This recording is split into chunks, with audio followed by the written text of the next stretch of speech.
सब लोग लगाया वो जी ठाकरिया ने समझा वो जी।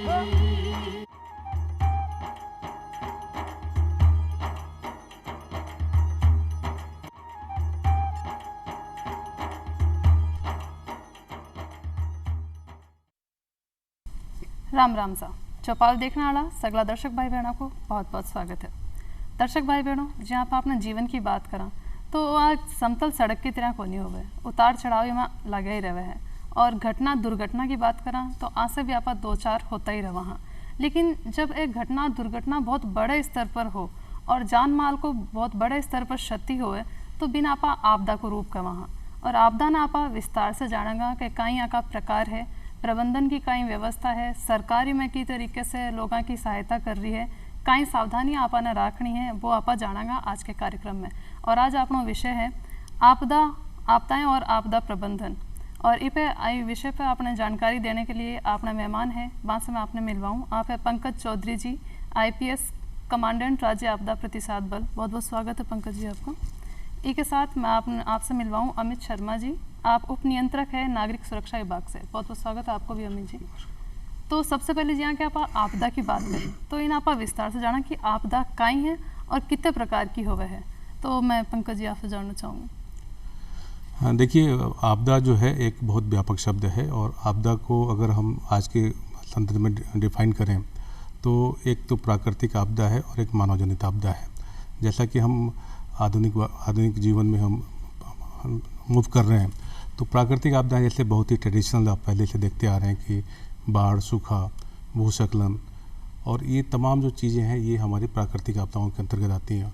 और इसी से रिलेटेड हम जलवायु परिवर्तन के साथ साथ जब मानव के द्वारा प्रभावित होने वाली आपदाएं या उससे सक्रिय होने वाली आपदाएं, तो उसमें आप देखेंगे कि आप जैसे कि बहुत बड़े रोड एक्सीडेंट्स अगर देखेंगे आप, या आप केमिकल रिसाव अगर देखते हैं, चाहे वो रेडियोलॉजिकल हो, बायोलॉजिकल हो, केमिकल हो, तो ये सारी जो ऐसी विपत्तियां जो लगती है कि ये विकराल रूप लेती हैं, तो ये मानव जनित आपदाएं हैं। और उसमें आप देखेंगे कि प्रदूषण का भी बहुत बड़ा रोल है। जो है ये भी एक प्रकार की आपदा है आज के समय में, आज के परिप्रेक्ष्य में।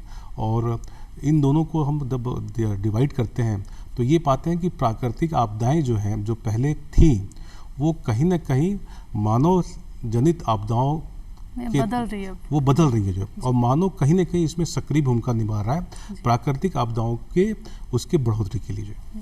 लेकिन आप सिर्फ प्रकृति में जो अपने उथल पुथल हो रही है बी के वजह से आप जाना कि प्राकृतिक आपदा तो मूल कारण कहीं है।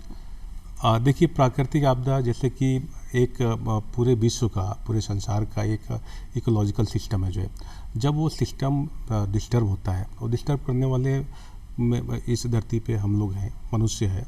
और मनुष्य को पता है कि हमारा जो है इस धरती पे जो वृक्षारोपण है या वृक्ष का जो प्रतिशत है, और किसी भी भूभाग पे अगर वृक्ष का प्रतिशत उसके मिनिमम जो परसेंटेज जो हम निर्धारित मानक है 33% से अगर कम होता है तो कहीं ना कहीं उसके प्रभाव दिखते हैं जो है।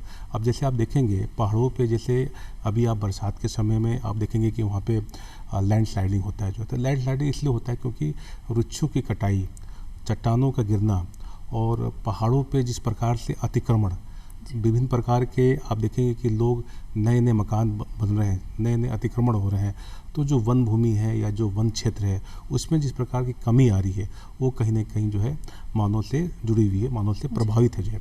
इसी तरह आप देखेंगे कि अन्य सेगमेंट में जैसे कि अब हाईवेज काफ़ी पूरे देश में हाईवे काफ़ी भी बड़े रूप से बढ़ रहे हैं जो है, लेकिन हाईवेज पे भी आप देखेंगे कि बहुत से ऐसे व्हीकल्स हैं जिनकी स्पीड बहुत ज़्यादा है जो है। तो कभी कभी आप देखेंगे बड़े बड़े टोला और आपस में जो भिड़ते हैं तो वो भी एक बड़े आपदा का रूप लेते हैं जो है। बड़े बड़े आपने रोड एक्सीडेंट देखिए, बड़े बड़े आपने ट्रेन एक्सीडेंट देखिए, बड़े आप वायुयान क्रैश देखते हैं। तो ये जो आपदाएं हैं ये मानव से जुड़ी हुई है। मतलब दुर्घटना भी घटना घटा आपदा को रूप ले ले। बिल्कुल बिल्कुल बिल्कुल जी। एक मैं जानना चाहूँगा कि आपदा चकी आवे अगर आपने पहले से कोई पूर्वानुमान हो तो आप एक विकी व्यवस्था कर सको, तो ऐसा कौन सा आपदा है जी की पूर्वानुमान आप लगा सका? देखिए, मैं इसमें एक बात कहूँगा कि आपने सभी होली का त्यौहार देखा होगा और हम सब मनाते भी हैं होली। तो एक जो ट्रेडिशनल जो हमारा चलता आ रहा है, जिसको हम देखकर अगर होली का जो है एक सिस्टम जो पुराना ग्रामीण स्तर पे जो उन्होंने डेवलप किया हुआ है कि वो ये देखकर बता देते हैं कि भाई इसकी आग की लपट कितनी ऊंची है, उसी अनुसार जो है इस वक्त ज़माना कैसा होगा, अच्छा होगा या कम होगा, ये है। तो एक ये तो हो गया ट्रेडिशनल विचार कि भाई इससे एक पूर्वानुमान लगाते हैं। प्लस जो ग्रामीण स्तर पे वो टिटहरी के अंडे की लोकेशन भी देखते हैं कि वो ज़मीन पे है या ऊपर है या पेड़ों पर है, उस अकॉर्डिंग में एक वर्षा का पूर्वानुमान लगाया जाता है। तो ये कुछ चीज़ें हैं जिनमें पौराणिक रूप से या यूँ कहें कि थोड़ा सा कुछ पुराने समय पे जो एक कन्वेंशनल ये सर्चिंग थी कि भाई आगे होने वाला सिस्टम क्या होगा, या कोई आपदा या कोई विपदा, या ख़ास तौर से चूँकि कृषि आधारित कृषि प्रधान देश है, इसलिए वर्षा को ज़्यादा महत्व दिया गया है और उसी आधार पे सारी व्यवस्थाएं यहाँ पे रही हैं। अब अगर मैं इसको आज आधुनिक युग की अगर मैं बात करूँ तो मैं समझता हूँ कि आज हमारे पास उपग्रह सिस्टम है, उपग्रह प्रणाली है, और उसमें आपने देखा होगा कि जो दूरदर्शन पे या और भी जो चैनल्स हैं उनमें चक्रवात आने से पहले पहले हमें उस पूरी स्थिति का अंदाज़ा हो जाता है कि कहाँ से उसका मूवमेंट रहेगा, कितनी दूर, कहाँ उसकी उत्पत्ति कहाँ है, वो किस एरिया में जाएगा, डायरेक्शन कैसा होगा, हवा की गति कितनी है, कितने समय में पहुँच जाएगा। तो आज जो है सूचना प्रौद्योगिकी इतनी एडवांस है, इतनी द्रुत है कि इन सभी चीज़ों का आइडिया लगभग प्रशासन को लग जाता है और उसी अनुसार जो है वो सारी प्रक्रियाएं और सारी सेफ्टी और सुरक्षा के कार्यक्रम निर्धारित किए जाते हैं और समय पर सूचना का प्रसारण आम लोगों को कर दिया जाता है ताकि वो स्वयं के स्तर पर, और अगर स्वयं के स्तर पर नहीं हो तो प्रशासनिक स्तर पर उनका किस तरीके से इवैक्यूएशन यानी वहाँ से उनका दूर भेजना उन्हें किया जा सकता है सुरक्षित स्थानों पर, ताकि आपदा के समय किसी भी प्रकार की कोई जनहानि नहीं हो। बाकी भौतिक हानि जो आपकी मकानों की या किसी और संपत्ति की है वो निश्चित रूप से वो रोकी नहीं जा सकती है क्योंकि तब तक आपदा आपके घर पहुंच चुकी होगी, लेकिन जो जन हानि है जो ज़्यादा महत्वपूर्ण है बजाय किसी भौतिक हानि के, उसको काफ़ी हद तक रोका जा सकता है, उसे काफ़ी हद तक बचाया जा सकता है। जी जी हाँ, कि आप आपदाओं की बात करिए तो आपदा के अंदर बहुत सारी घटना दुर्घटना की आप बात करिए तो हर तरह की आपदा है जो कि एक जगह को नहीं हो सके, ठीक है, तो विशेष प्रकार की जो जगह होगी बट कुछ विशेष आपदाएं ऐसी होगी जो बठा होगी। तो आप अगर आपने राजस्थान के संदर्भ में विशेष जानना चाहें तो आपने राजस्थान के अंदर कौन कौन सी आपदा है जो कि संभावित रहे है? देखिए, राजस्थान हमेशा से अगर मैं बाहर की दृष्टि से देखूं या कहीं और अगर हम देखें तो एक मरुस्थलीय प्रदेश के रूप में जाना जाता है वैसे, हालांकि ऐसा नहीं है, लेकिन फिर भी आज अगर हम देखें तो इसका जो आपदा का जो रेशो यहाँ पे रहता है, अगर पूरे भारत की दृष्टि से देखें और केवल राजस्थान की दृष्टि से देखें तो लगभग 60% हिस्सा जो है पूरे देश का वो करीब भूकंप से प्रभावित रहता है और लगभग 40 लाख हेक्टेयर भूमि जो है वो बाढ़ से प्रभावित रहती है। इसके अलावा लैंडस्लाइड वगैरह भी है, लेकिन चूंकि राजस्थान में ऐसी कोई व्यवस्था अभी नहीं है, या यूँ देखें कि लैंडस्लाइड का बहुत ज़्यादा यहाँ पे नुकसान नहीं है, लेकिन सूखा एक मेन आपदा है जो लगभग हर दूसरे वर्ष या हर तीसरे वर्ष या इस तरीके से जो है वो अमूमन आती रहती है। लेकिन एक बहुत बड़ा चेंज अभी यहाँ पर यह भी हुआ है कि पिछले कुछ अरसों से यहाँ पे बाढ़ भी आने लगी है। हालांकि ये पानी की आवक तो ठीक है, किंतु जब ये बाढ़ के रूप में आती है तो और विध्वंसक हो जाती है, क्योंकि अगर बाड़मेर में बाढ़ आ रही है जहाँ पे आदमी सोच ही नहीं सकता, दूर दूर तक रेत के धोरे हैं, और ऐसी स्थिति में अगर किसी भी रूप में पानी का जमाव होता है तो वो उनके लिए एक बहुत बड़ी आपदा है। तो क्षेत्र विशेष में अभी जो राजस्थान की दृष्टि से है वो सूखा और बाढ़ दोनों ही अभी बहुत ज़्यादा महत्वपूर्ण है, किंतु इसके अलावा भी कुछ जो है ऐसे क्षेत्र हैं, कुछ ऐसे डिस्ट्रिक्ट हैं जो मल्टी हज़ार्ड डिस्ट्रिक्ट हैं जिनमें बाड़मेर, सिरोही और जालौर हैं, जहाँ पे विभिन्न प्रकार की आपदाएं संभावित हैं। ऐसा जो है केंद्रीय स्तर पर ऐसा बताया गया है और ये व्यवस्थाएं जो हैं उन्हीं को देखते हुए वहाँ पे सारी इक्विपमेंट की व्यवस्था और वहाँ पे ट्रेनिंग और मैन पावर इस तरीके से सुसज्जित की गई ताकि किसी भी आपदा के समय उनको तुरंत जो है रिलीफ दिया जा सके। जी, तो आप आपदा जाने, आपदा का प्रकार आप जाने कितने प्रकार की आपदा है और राजस्थान में विशेष किसी संभावित आपदा हैं, के साथ आप प्रबंधन की भी बात कराना कि आपदा आ रही है तो प्रबंधन की तरीके से करो जा सके। तो आपदा प्रबंधन है कहीं पहले तो वो जानागा, फिर हर स्तर पर जिला स्तर की बात करा, राष्ट्रीय स्तर की बात करा, राज्य स्तर की बात करा, तो कई व्यवस्था सरकार द्वारा करी जा रही है। जैसे कि आपदा प्रबंधन की जब बात करते हैं तो आपदा प्रबंधन में सबसे पहले होता है कि कोई भी आपदा जब हम एंटिसिपेट करते हैं या हमें पता है कि ये आपदाएं हर वर्ष हमें हमारे राज्य को या हमारे देश को प्रभावित करती हैं, इसमें कि जो बड़े बड़े नाम हैं, बाढ़ है, सूखा है, हिमस्खलन है, भूकंप है, तो इसमें हम देखते हैं कि जब प्रबंधन की बात आती है तो हम आपदा आने के पहले, अब जैसे बाढ़ का सीज़न बारह महीने नहीं होता है, बाढ़ एक पर्टिकुलर टाइम में रहता, मानसून सत्र में होता है। तो उसके पहले हम क्या उपाय कर सकते हैं, और हमने पिछले वर्ष या उसके पहले जो हमारा ट्रेंड रहा है कि इस बाढ़ से, सपोज हम बाढ़ को कर लें तो पिछले वर्ष भारतवर्ष में या राज्य में कहाँ कहाँ बाढ़ से कौन कौन से ज़िले प्रभावित थे और उस प्रभाव से कितना बड़ा इम्पैक्ट पड़ा जो है, और उसमें हमें क्या करना चाहिए, चाहे वो सरकारी तंत्र हो, चाहे वो आम जनता हो, या फिर हम अन्य नागरिक जो संस्थाएं हैं उसमें क्या रोल प्ले कर सकती हैं, मीडिया उसमें क्या रोल प्ले कर सकता है। अब एक तो बात होती है कि उसके पूर्वानुमान को कैसे लगाना है और उसमें हम क्या बेहतर कर सकते हैं फीडबैक के आधार पर, पुराने फीडबैक। दूसरा, जब आपदा आती है तो आपदा आने के समय हम कितने अलर्ट हैं जो है, वो अलर्ट तभी होते हैं जब हम पुराने अपने अनुभवों को देखते हैं जो है, और हमने कितनी तैयारी की है। अगर हमने आपदा आने पे कोई चीज़ स्टार्ट की तो शायद हमारा प्रबंधन सक्सेसफुल नहीं होगा जो है। तो हमको आपदा आते के समय हमें पता है कि इसमें जैसा भी रूप आपदा का आएगा उसमें हमारे पास इतनी मैन पावर है, हमारा इतना मशीनरी है और हमारे पास इतना हमारा सपोर्ट सिस्टम है जो है। इसके अलावा आपदा कुछ समय के लिए प्रभावित करती है मानव को, पशुओं को, पक्षियों को, तमाम हमारे तंत्र को। उसके बाद आपदा जाने के बाद हमने कैसे उनको पुनर्वास किया जाए, चाहे वो मनुष्य हो, चाहे वो बच्चे हों, महिलाएं हैं, बुजुर्ग हैं, या फिर आपके जानवर हैं, ठीक है ना। तो इसको हम उसी अंदाज में देखते हैं। और आपदा प्रबंधन को लेके बहुत सी संस्थाएं जो इस समय पूरे देश में बहुत बड़ी भूमिका निभाती हैं, जैसे कि आपने देखा सुना होगा एनडीआरएफ है, स्टेट में एसडीआरएफ है।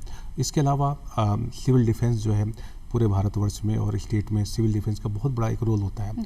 और इसके अलावा जो स्थानीय जो आपके पास एक्सपर्टीज़ हैं, गोताखोर हैं, आपके पास जो स्वयं सेवक हैं, आपके पास जो है स्थानीय प्रशासन का जो एक्सपर्टीज़ हैं, सबको मिला के जब हम काम करते हैं। और इसके अलावा जो अवेयरनेस का कैंपेन होता है, अवेयरनेस जो है आज के समय मुझे मानना है कि आपदा एक आम आदमी, गांव के आदमी को या शहर के आदमी को, उसको पता है कि हमारे जीवन में क्या क्या आपदाएं आती हैं जो। लेकिन सबसे जो इम्पोर्टेंट है कि वो उस आपदा के लिए कितना अवेयर है जो है। क्योंकि देखिए, जैसे आप समाज में देखेंगे क्राइम जो है हम कम कर सकते हैं, ख़त्म नहीं कर सकते हैं, उसी प्रकार से आपदा को हम कम कर सकते हैं। हम आपदा को बिल्कुल ये कहें कि हम बिल्कुल आपदा नहीं है, नहीं अपना हाथ की चीज़ नहीं है, यस, तो हम उसको कम कितना कर सकते हैं, यही हमारे लिए प्रबंधन का हिस्सा है। जितना हम उसको मिनिमाइज करेंगे हमारा प्रबंधन उतना ही अच्छा होगा जो, राइट। कोशिश करें नुकसान आपको कम से कम हो, जनहानि की कम से कम नुकसान हो, पशु पक्षियों का कम से कम नुकसान हो, और हम अच्छे से उसका पुनर्वास समय पे कर पाएँ। तो ये आपदाओं में प्रबंधन में हम, इसमें सभी का पार्ट है जो। प्रबंधन में हम ये नहीं कह सकते कि सिर्फ प्रशासन का रोल है। प्रबंधन में आप देखेंगे कि उसमें मीडिया बहुत बड़ा रोल प्ले करता है, उसमें आम जनता बहुत बड़ा रोल प्ले करती है जो, उसमें आप कहेंगे सभी संस्थाएं बहुत बड़ा रोल प्ले करती हैं। और जिन संस्थाओं पे आपदा प्रबंधन की विशेष जिम्मेदारी है, चाहे वो एनडीआरएफ है, एसडीआरएफ है, सिविल डिफेंस है, उनके ऊपर पूरी प्रबंधन की जिम्मेदारी होती है जो। तो ये जब तक एक समन्वय नहीं बना पाते हैं जिला प्रशासन के साथ, स्थानीय लोगों के साथ, सबको जब जोड़ के चलते हैं, तो डेफिनेट सी बात है कि जो भी आपका प्रभाव आपदा का है वो अपने आप कम हो जाता है जी।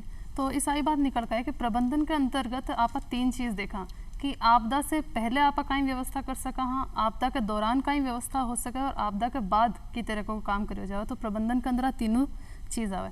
एक अभी क्योंकि मानसून दस्तक जिया दे रहे हैं, तो है तो बहुत छोटी सी परेशानी, लेकिन आप बहुत बड़ी हो जाओ कि आप देखेंगे मानसून जब दस्तक दे रहे हैं, कटे भी छोटी मोटी थोड़ी बहुत भी बारिश होवे तो भी बाढ़ जैसा हालात हो जावे है। सड़का पापा देखा के पानी भर जावे, लबालब हो जावे, सड़का भी आनो जानो बहुत मुश्किल हो जावे है लोगों को। इस समय भी लोग फंस जावे है, अपनी गंतव्य तक नहीं पहुँच पावे। तो इस समय प्रशासन ने पहले से कहीं व्यवस्था करनी चाहिए। देखिए, इसमें प्रशासन तो मानसून सत्र में जो लगभग 3 से 4 महीने का समय होता है उसमें तैयारी करती है। मैं एलडीआरएफ के कमांडेंट के रूप में आपसे बात करूं तो मैं पिछला अनुभव बता सकता हूं कि पिछले वर्ष आप कोटा रेंज, विशेषकर राजस्थान राज्य में कोटा रेंज और भरतपुर रेंज बहुत ज़्यादा व्यापक रूप से प्रभावित हुए। क्योंकि भरतपुर रेंज में जैसे जो आप ज़िले हैं, धौलपुर है, सवाई माधोपुर है, करौली है, वो एकाएक मानसून सत्र में जब मध्य प्रदेश और बाकी जगहों से पानी का बहाव आता है तो एकाएक चंबल उफान पे आती है। एकाएक 60 से 70 गांव जो है वो डूबते हैं। जो बाहर के लोग सोचते हैं कि राजस्थान में बाढ़ भी आती है क्या, लेकिन ऐसा नहीं है। वो बाढ़ इसलिए है क्योंकि वो प्राकृतिक है जो है, वो हमारा एक बहाव है जो है। उसी तरह आप कोटा में देखेंगे, कोटा में झालावाड़ है, बारा है, बूंदी है, यहाँ भी पिछले वर्ष काफ़ी विकराल था। तो हमने SDRF के कमांडेंट ग्रुप में मैंने और हमारे जो उच्च अधिकारियों का निर्देशन था, उसमें हमने पश्चिम राजस्थान में पिछले वर्ष बाढ़ से लोग जिले कम प्रभावित थे, तो हमारी जो टीमें थी उसको हम लोगों ने ईस्टर्न राजस्थान पे यानी कि कोटा भरतपुर रेंज पे शिफ्ट किया। लेकिन इसमें ये निकल के आ रहा है कि बहुत से ऐसे ज़िले हैं जैसे जालोर है, बाड़मेर है, जैसलमेर है, यहाँ पे भी अब बाढ़ से कभी कभी विकराल रूप देखते हैं जो है। तो SDRF ग्रुप में देखेंगे तो हमने इस बार हमारे लोगों ने 24 जिलों को कवर किया है। पहले जो 22 जिले हम कवर करते थे, इस बार हमने पूरे 24 जिलों में हमारी अधिक से अधिक टीमें भेजी हैं। 47 टीमें हमारी कवर कर रही हैं, यानी कि अगले 3 महीने 24 जिलों में SDRF जो है अन्य अपनी सहयोगी संस्थाओं के साथ जिले में मौजूद रहेगी, और कोई भी विकराल रूप आता है बाढ़ का या किसी भी तरह का, उस पर वो प्रभावित रूप से काम करेगी। और साथ में ये देखेगी कि कैसे हमारे जो इक्विपमेंट, जो हमारे पास पहले बोट्स कम थे, सपोज हमारे पास एक्सपर्ट जवान कम थे, तो उनको ट्रेनिंग दिया गया, उसके बाद नए नए इक्विपमेंट्स लिए गए, उनके वाहन लिए गए, उसके साथ जिला प्रशासन के साथ पिछले साल क्या तारतम्य कमी थी उसको पूरा किया। तो अब जैसे कि हम मानसून सत्र के लिए तैयार हैं, तो ये कह सकते हैं कि आने वाले टाइम में हमारा जो प्रोग्रेस है उससे हम इसको रोक सकते हैं। और जो अवेयरनेस कैंपेन लगातार चला है, हमने ज़िले में जा के, संभाग में जा के स्कूली बच्चों से, सरकारी स्कूल के बच्चों से, प्राइवेट स्कूल के बच्चों से, उनको विभिन्न प्रकार के आपदाओं का डेमो दिखाया है, मॉडल दिखाया है। वाटर बॉडी पे जो मॉडल की गई है उससे उनको समझ में आ रहा है कि हमें कैसे बचना है। आकाशीय बिजली जैसे कि अभी बहुत सबसे इम्पोर्टेंट कड़ी है जो बारिश के दौरान आकाशीय बिजली में बहुत सी भ्रांतियाँ होती हैं, तो ये बताने की कोशिश हो रही है कि आकाशीय बिजली से कैसे बचना है, क्या बहुत सी ऊंचाई वाले जगहों पे नहीं जाना। जैसे आपने देखा होगा, अगर आपने ग्रामीण भाई बहन या खेत पे काम कर रहा हो, आसपास पेड़ होवे, तो वह कि जब बिजली चमक रही होवे तो वह पेड़ की शरण लेना चाहेगा, आप पेड़ के नीचे चला जाओ। जी। तो ये जो भ्रांतियां हैं, इसमें जो अवेयरनेस कैंपेन है कि पेड़ के शरण नहीं लेना है, कहीं ऐसी जगह नहीं बैठना है जहाँ से कि आपको वो आकाशीय बिजली आपको प्रभावित कर सके। जो है बहुत सी ऊंचाई वाली जगह पे नहीं जाना, जहाँ पे पहुँच जाना है, टावर पे नहीं चढ़ना है, जहाँ पे कि आपके जो ये आयनिक जो इनका जो एक कंपोजिशन होता है उससे आपको प्रभावित होता है। जैसे कि पिछले वर्ष आपने देखा होगा कि जयपुर शहर में आमेर में एक टावर पे करीब 25-30 लोग उसमें घायल हो गए थे। तो क्योंकि उनको ये नहीं पता था कि बारिश के मौसम में आकाशीय बिजली गिरने से एक क्षति हो सकती है। तो बहुत छोटे छोटे प्रिकॉशंस होते हैं। बारिश के समय हमको कोशिश करना चाहिए कि हम जो है एक सुरक्षित जगह पर रहें। मतलब अगर घर में हैं तो कोशिश होना चाहिए जब तक बारिश है उस दौरान हम मूवमेंट कम से कम करें। जो है कोशिश करें कि हम बहुत ज़्यादा इमरजेंसी ना हो तो हम बाहर ना निकले। जो है अगर घर के अंदर तो घर के अंदर रहें। जो है जी, एक अब व्यक्तिगत स्तर पर अगर आप प्रबंधन की बात करें, कई बार बाढ़ संभावित क्षेत्र हुए या फिर कई बार नदी नाला के किनारा जगह लोग रहे हैं, तो माने ध्यान रहे बारिश के टाइम में उसका कि नदी में उफान आ सके है, आप बाढ़ से घिर सका। हाँ, तो इस समय व्यक्तिगत रूप से आप लोगों ने कई तरह की तैयारियाँ रखनी चाहिए। देखिए, साहब ने बताया है कि किसी भी आपदा से पहले, उसके दौरान और उसके बाद में, ये 3 चरणों में आपदा का पूरा काम होता है। तो जब हम अपने घर की या व्यक्तिगत रूप से बात करते हैं तो हमारा एक दायित्व तो सबसे पहले ये बनता है कि सबसे पहले हम खुद के घर का डिज़ास्टर मैनेजमेंट प्लान बनावें, यानी कि आपदा प्रबंधन प्लान बनावें कि भाई मेरे घर में अगर कोई हादसा होता है, चाहे वो बाढ़ आती है, चाहे वो अग्निकांड होता है, या किसी और क्षेत्र के रूप में या किसी और परिस्थिति के रूप में अगर मुझे कहीं ऐसी स्थिति होती है जो मेरे लिए नुकसानदायक है, तो उस स्थिति में मुझे क्या करना है। क्योंकि उस वक्त क्या होता है कि आदमी तो होता है बाहर जो कमाने खाने के लिए या किसी भी रूप में बाहर की तरफ होते हैं अमूमन, लेकिन पीछे जो है महिलाएं या बच्चे होते हैं। तो जो सॉफ्ट टारगेट जिनको अपन बोलते हैं कि जो सबसे पहले प्रभावित होने वाली श्रेणी में आते हैं, वो बच्चे और महिलाएं आती हैं। तो सबसे पहले तो हम घर वालों को ये समझाएं कि आपके लिए अगर ऐसी कोई व्यवस्था हो तो सबसे पहले आपको निकलना कहाँ से है, और उससे भी पहले कि आपके पास क्या ऐसे ज़रूरी किट हों, ऐसे क्या ज़रूरी सामग्री हो जिसको आपको अपने पास रखना है, जिनमें एक फर्स्ट एड किट यानी प्राथमिक चिकित्सा किट आपके पास होना चाहिए, जिसमें आवश्यक दवाइयाँ हों, और चाहे वो आपकी पहले बीमारी चल रही हो या नहीं चल रही हो, या जैसे अगर मैं बाढ़ की इंडिविजुअल बात करूं तो ऐसे में डायरिया से संबंधित जो भी या दस्त से रिलेटेड है या उल्टी से रिलेटेड है, ऐसी दवाइयाँ अपने पास ज़रूर रखनी चाहिए। इवन जहरीले जानवर इस मौसम में काफ़ी काटते हैं या किसी रूप में अपने को हानि पहुंचा सकते हैं, तो ऐसी भी किट हमारे पास उनसे सुरक्षा करने के लिए दवाइयों से रिलेटेड हमारे पास होनी चाहिए चीज़ें।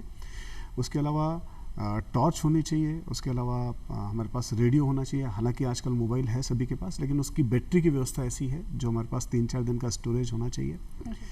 इसके अलावा देखिए, इक्विपमेंट आप तक पहुँचे, उपकरण आप तक पहुँचे, उसके पहले आपके पास कुछ इम्प्रोवाइज इक्विपमेंट होने चाहिए। यानी जो आपके पास है उसका आप बेहतरीन इस्तेमाल कैसे कर सकते हैं ये भी आपको पता होना चाहिए। जैसे अगर पानी का बहाव वाले क्षेत्र में है या बाढ़ग्रस्त वाले इलाके में कहीं आप अगर फंस जाएं, तो छोटे छोटे कुछ ऐसे उपाय हैं, जैसे कि बोतल है, ये जो आप ठंडा जो पीते हैं किसी भी रूप में, हाँ, पेय पदार्थ जो हैं उनकी बोतल को आप कैप करके, मतलब उनको बंद करके, हाँ, जो खाली बोतल है उनको इकट्ठा कर लें और 10-12 बोतलों को आपस में बांध कर और अपने पास एक लाइफ जैकेट का वो काम कर सकते हैं। अच्छा। इसी तरीके से जो बड़े 5 लीटर के कैन हैं आपके पास, उनको भी आप मुंह अच्छे ढंग से सील कर दें और आपस में क्लब कर दें, आपस में जोड़ लें, ताकि जब कभी ऐसा कोई मौका हो तो वो आपके लिए पानी से बचाव का बेहतरीन साधन है। उस वक्त आपको एक दूसरे की चिंता करने की आवश्यकता नहीं है और उस वक्त सिर्फ आपको पेशेंस रखना है, आपको धैर्य रखना है, ताकि आप उन चीज़ों का सही इस्तेमाल कर सकें और उस परिस्थिति से आप ऊपर उठें और हाँ, और आपसी समन्वय से आप उन सभी चीज़ों को पार पा सकें, उन सभी चीज़ों से। जी, तो ये तो आपने व्यक्तिगत सावधानी जी। एक आप बात करें, अगर कोई व्यक्ति कोई अनजान जगह में फंस जाए, ऐसी जगह कठे और गया है, बाहर घूमने गया है, बट अचानक बाढ़ जैसी अगर स्थिति हो जाए, बट को फंस गया है कोई व्यक्ति, तो कोई हेल्पलाइन नंबर कुछ है इसको जो आप हेल्प हो सके, सहायता मिल सके? जी, निश्चित रूप से देखिए, दोनों चीज़ें हैं। पहली बात तो ये कि अगर व्यक्ति कहीं फंस ही गया है, तो अगर उसके लिए वो जगह अनजान है तो निश्चित रूप से उसे वहाँ कोई प्रयास नहीं करना चाहिए। लेकिन अगर उसके पास कोई साधन है, जैसे मोबाइल है या कोई और चीज़ है जिससे वो कम्युनिकेशन कर सकता है, तो निश्चित रूप से उसे उसी जगह पर रहकर वो प्रयास करने चाहिए, ताकि किसी भी व्यक्ति को जो सहायता बाहर से आनी है वो तत्काल उसी जगह पर पहुँचे, तो ताकि उस जगह पे उसका मतलब उसकी लोकेशन रहे और जल्दी से उसको कोई ना कोई रिलीफ मिले। लेकिन अगर वो उस क्षेत्र का जानकार व्यक्ति है तो वो एक दीवार के सहारे सारे, जैसा कि हम बताते भी हैं, कि जो उसकी लोकेशन है और जहाँ वो सुरक्षित महसूस करता है या उसे पता है कि भाई यहाँ पे ठोस जगह है, यहाँ पे किसी प्रकार की मिट्टी या गाद या ऐसा कोई सिचुएशन नहीं है, वहाँ वो धीरे धीरे प्रयास कर सकता है। लेकिन फिर भी मेरा ये मानना है कि आप उसी जगह पर रहें और इंतज़ार करें थोड़ा सा, क्योंकि जब कोई भी आपदा आती है तो आदमी का पेशेंस जवाब देने लग जाता है, धैर्य उसका ख़त्म होने लग जाता है और वो ये सोचने लग जाता है कि ये शायद मेरे अंतिम क्षण है। तो आपदा के समय जो सबसे महत्वपूर्ण रोल होता है, जो सबसे महत्वपूर्ण अहम नियम है, वो यही है कि आप अपने धैर्य को बनाए रखें और उम्मीद करें कि आपके पास सहायता पहुंचेगी और निश्चित रूप से पहुंचेगी। यानी अपना मनोबल किसी भी रूप में गिराना नहीं है, उसमें आपको 100% सहायता की उम्मीद रखनी चाहिए। जी, तो कोई हेल्पलाइन नंबर अगर मार्गदर्शकों के लिए आप देना चाहो आपदा प्रबंधन के लिए? जी हाँ, देखिए, वैसे नागरिक सुरक्षा का EOC कंट्रोल रूम जो चलता है, इमरजेंसी ऑपरेशन सेंटर या जिला नियंत्रण कक्ष चलता है, उसके नंबर जो हैं वो 220-4475 और 220-4476 ये हैं, जो 24/7 यानी 24 घंटे चालू रहते हैं और किसी भी आपदा में आप यहाँ पे कॉल कर सकते हैं। इसके अलावा जो टोल फ्री नंबर जो शासन की तरफ से उपलब्ध हैं वो हैं 1077 जो डिस्ट्रिक्ट के लिए है और 1070 जो कि स्टेट कंट्रोल रूम के लिए। तो ये चारों नंबर जो है आपके लिए महत्वपूर्ण साबित हो सकते हैं किसी भी आपदा के दौरान। जी, तो आपने जो नागरिक सुरक्षा विभाग है, तो इनमें नागरिकों ने जागरूक करने के लिए जी कई तरह का कोई प्रचार प्रसार है जो वो की तरीके से करा जा रहा है और कोई प्रशिक्षण अगर दिया जा रहा है तो वो कई तरीके से? जी, देखिए, मैं इसमें एक बात और आपसे बताना चाहूँगा कि नागरिक सुरक्षा जो है, दरअसल इसका जो उद्भव हुआ है वो हवाई हमले से बचाने के लिए आम जनता को हुआ है। लेकिन चूंकि अब हवाई हमले की वो पोजीशन नहीं है और अब टेक्निक बहुत एडवांस हो चुकी है, तो ऐसे समय पे आपदा प्रबंधन भी एक इसका सेकेंडरी रोल इसको दिया गया है। डिज़ास्टर मैनेजमेंट एक्ट यानी आपदा प्रबंधन अधिनियम जो या नियम जो जारी हुआ है 2005 वाला, उस एक्ट के अनुसार इसका जो द्वितीय रोल है वो आपदा प्रबंधन डिसाइड किया गया है। चूँकि युद्ध के समय अगर सपोज करें कि कोई बम जो है वो आपका डैम पे गिरता है या किसी बांध पे गिरता है, तो वही सिचुएशन बनेगी जैसे कि फ्लड आता है, क्योंकि अगर वो पानी जो है वो कहाँ बहेगा तो एक फ्लैश फ्लड टाइप आ जाता है। अगर यही बम जो है किसी इमारत पे गिरता है तो ठीक वैसी स्थिति उत्पन्न होगी जैसा कि कहीं भूकंप आ रहा हो तो उस वक्त जो बिल्डिंग डैमेज होता है। तो ये आपस में समन्वित करते हुए इन सभी चीज़ों को जो है वो सिविल डिफेंस काम करता है। और अवेयरनेस की जहाँ तक मैं बात करूँ तो सिविल डिफेंस जो है वो अपने ट्रेनिंग प्रोग्राम चलाता रहता है। और एक बात मैं इसमें और ऐड करना चाहूँगा कि 2016 में माननीय शिक्षा मंत्री महोदय जो थे, उन्होंने नागरिक सुरक्षा का पाठ्यक्रम या चैप्टर जी सभी स्कूलों में अनिवार्य रूप से लागू करने की बात कही थी। और ताकि उसके बाद बच्चा भी जागरूक हो जी सके। हाँ। तो जागरूकता बच्चा के माध्यम से भी फैलाई जा रही जी है। हाँ, क्योंकि जो सबसे सॉफ्ट टारगेट होते हैं जी। वो बच्चे ही होते जी। हैं स्कूल तो में। कि बच्चा जागरूक होगा तो अपना घर का ने भी जागरूक करेगा, जी हाँ। तो वह जागरूक होगा। तो पंकज जी आप आया और अमित जी आप आया, इतनी अच्छी जानकारी मार्गदर्शक भाई बहन आज आप तक ऊपर दी। तो उम्मीद है कि मार्गदर्शक भाई बहन आज जानकारी बहुत काम की रहेगी और काम भी आवेगी। तो इसके साथ ही आप दोनों को धन्यवाद और लेवा विदा। राम राम।